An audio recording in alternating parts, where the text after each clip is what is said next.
স্বাধীনতার 54 বছরে যে তিনটি প্রধান রাজনৈতিক দল দেশ শাসন করেছেন, প্রত্যেকটি দল প্রত্যেকটি শাসনের সময়ে দেশকে দুর্নীতি, চাঁদাবাজি, ভিন্ন মতের উপরে দমন পীড়ন, ন্যায় বিচার এবং দলীয়করণের মধ্য দিয়ে আমাদের দেশ, জাতি, সভ্যতাকে তারা তছনছ করে দিয়েছে।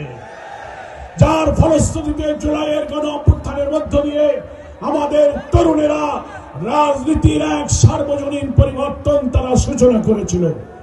সেই পরিবর্তনকে বাস্তবে রূপ দেওয়ার জন্য 12ই ফেব্রুয়ারির জাতীয় নির্বাচনে বাংলাদেশের 18 কোটি মানুষের প্রতিনিধি হিসেবে ভোটাররা 11 দলের প্রতীক, এই সাতটিরা একটাই প্রতীক, সেটা হচ্ছে দাঁড়িপাল্লা।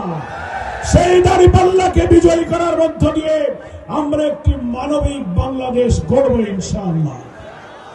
আজকে আমাদের প্রতিপক্ষ বন্ধুরা গ্রামে গঞ্জে শহরে নগরে দাঁড়িপাল্লার জোয়ার দেখে তাদের মাথাটা একটু এলোমেলো হয়ে গেছে। কি বলেন, ঠিক কিনা?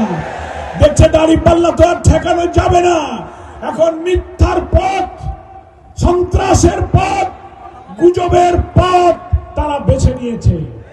আমরা বন্ধুদের পরিষ্কার বলি, নৈতিকতা, আদর্শ, চরিত্রকে চরিত্র দিয়ে মোকাবেলা না করে এইসব অপপ্রচার, সন্ত্রাসের ভোটা হাতিয়ার জামাত ইসলামীকে স্তব্ধ করতে পারবে না।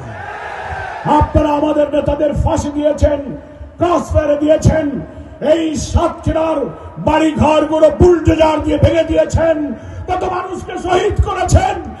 আজকে দেখুন তাকিয়ে, এই শাহাদাতের বিনিময়ে আমাদেরকে থামাতে পারেননি, আমরা 1000 গুণ বৃদ্ধি পেয়েছি।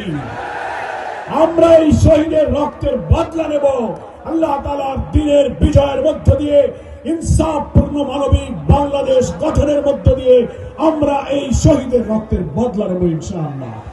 ফলে কালো টাকা, পেশি শক্তি, অপপ্রচার, ফ্যামিলি কার্ড, কৃষক কার্ড, জান্নাতের টিকিট বিক্রি করার গুজব, এগুলো কোনো কাজে লাগবে না, লাগবে না, লাগবে না।